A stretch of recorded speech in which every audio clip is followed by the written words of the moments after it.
Hey guys, it is your real anime sensei, and today we are doing another vlog for you, and I, per the request of JaxBlade, am going to show you what my full sand therapy session is. It's a little more than it was if you go back and look at the sand therapy video that we have that I did previously. This is a little more in line with my goals of the Ichigeki Hisatsu thing, and then also the ability to also like working on some of the extensors and whatnot of the hand. And Keely just wants to be in the video. This is Keely. He's a goofball. Okay, so pretty simple. The first thing we're going to start off with is we're going to start off with a nukite. So it's a spear hand strike. So the fingers are pushed together, slight bend, and then the thumb is tucked here. It's not on the outside, it's tucked like that.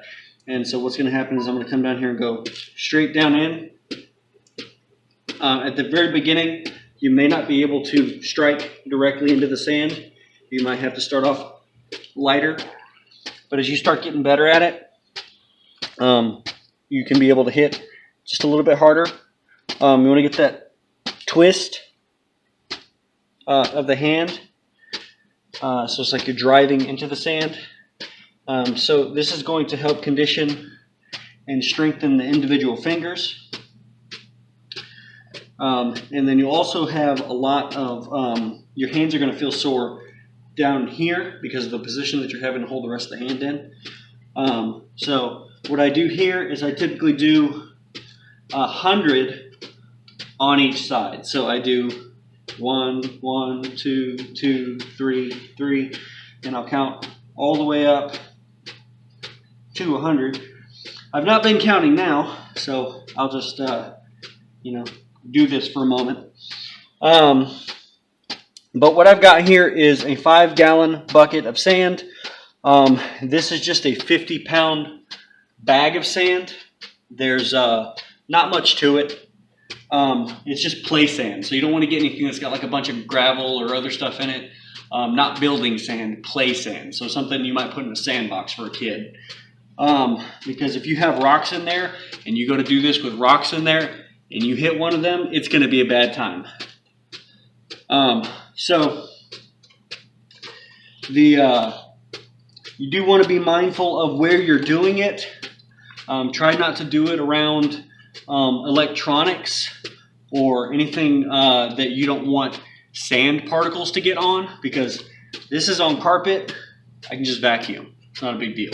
But no matter how careful you are, there are going to be sand particles that come out of this in the process of you doing it. And it's not just during this part, it's during the whole rest of it. So you get the general idea here. You want to make sure that when you are hitting that the fingers are slightly turned in, because if they're straight, it's going to bend back. So that slight turn in allows that to be able, when it hits, to stay relatively straight. All right, so the next thing that I do is I do finger extensors. So it's just opening the hand. So this motion, just like that. So I put it in.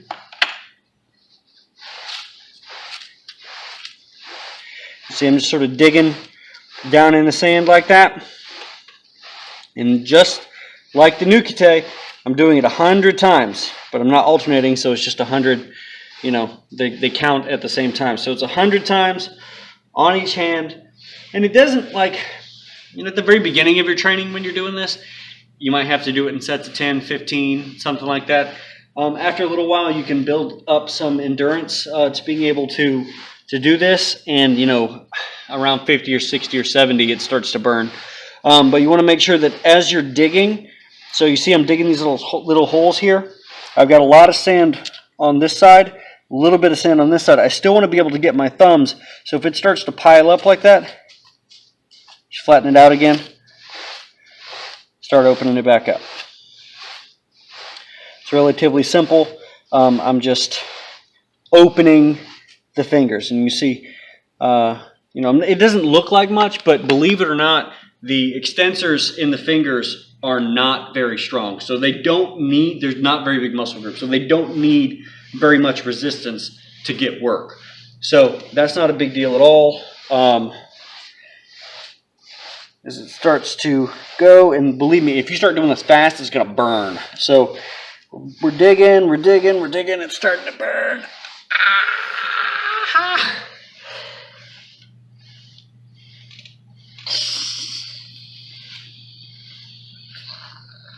Ooh!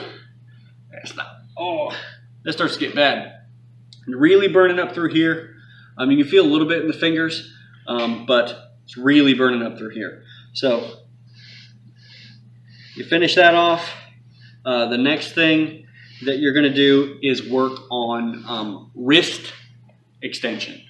So we are doing the entire wrist movement, so like this.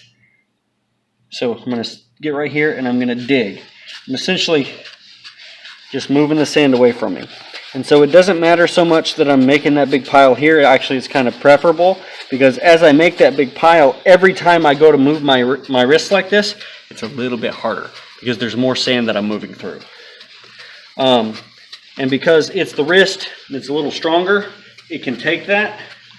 But it can definitely start to wear on you as you get up towards higher numbers. And just like the other ones, I typically do this 100 times on each side.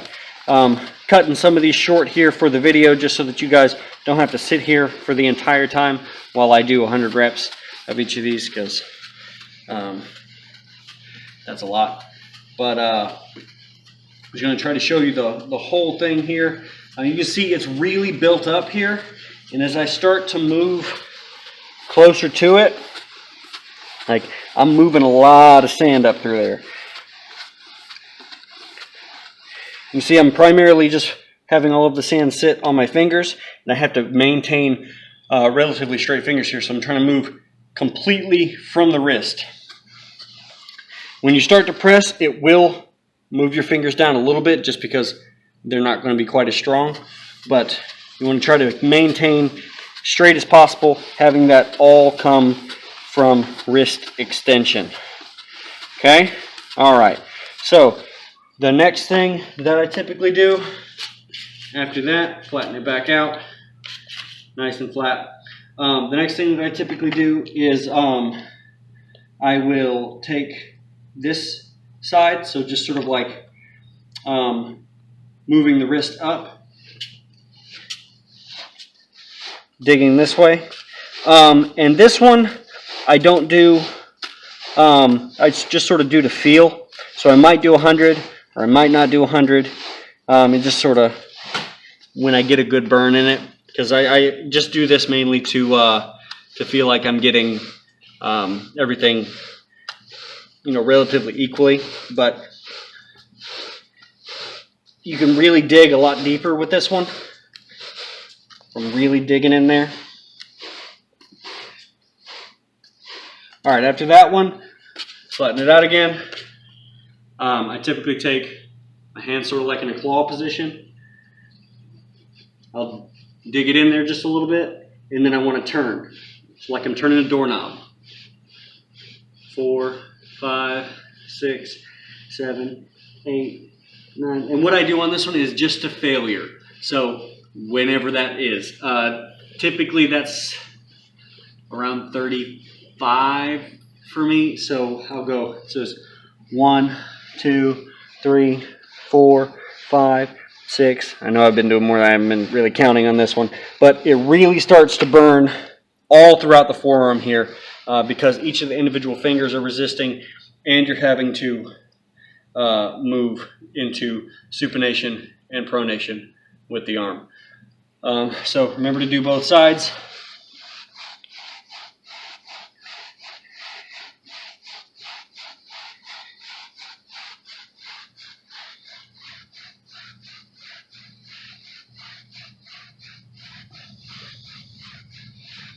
Whew. Burning. Okay. All right. And then, so sometimes I just play around with the sand after this point. So I might stick my hands in there, open fingers, try to move them back and forth like that. Or I might really try to bury my hands, like maybe one at a time, and then try to just move them however I can underneath the sand. So it's like you're taking your hands like that and just kind of moving your fingers around. That can get pretty brutal because you're trying to move individual fingers once they've been buried. And so there's not a lot of force behind that. And so that's just sort of like working all the tiny little muscles of the fingers and the hands and the forearm that don't normally get worked when you're gripping and that kind of stuff. So just to try to make the whole thing a solid piece. All right, so the last thing that I do, this one sucks because it's the last thing you do. So your forearm's already like, hey, I want to stop. But it's also because we're in wrist flexion and we're going to bend at this second knuckle here of the hand. So like that. What I'm going to do is I'm going to flatten it out. I put my hand flat down on it. And in this position, I'm going to, without trying to raise these knuckles, so I can raise these knuckles and open the hand, but without trying to raise these knuckles, I want to open these fingers.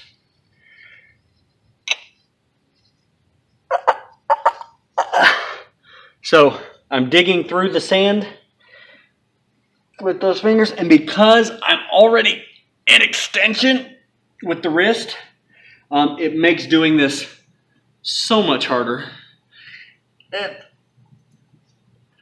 So you might only be able to get 5 to 10 of these without it just being absolutely like burning, nasty pain. Not like actual pain, but like workout pain. So yeah, 5 to 10 of those on each side. Make sure that it's really stuck in there.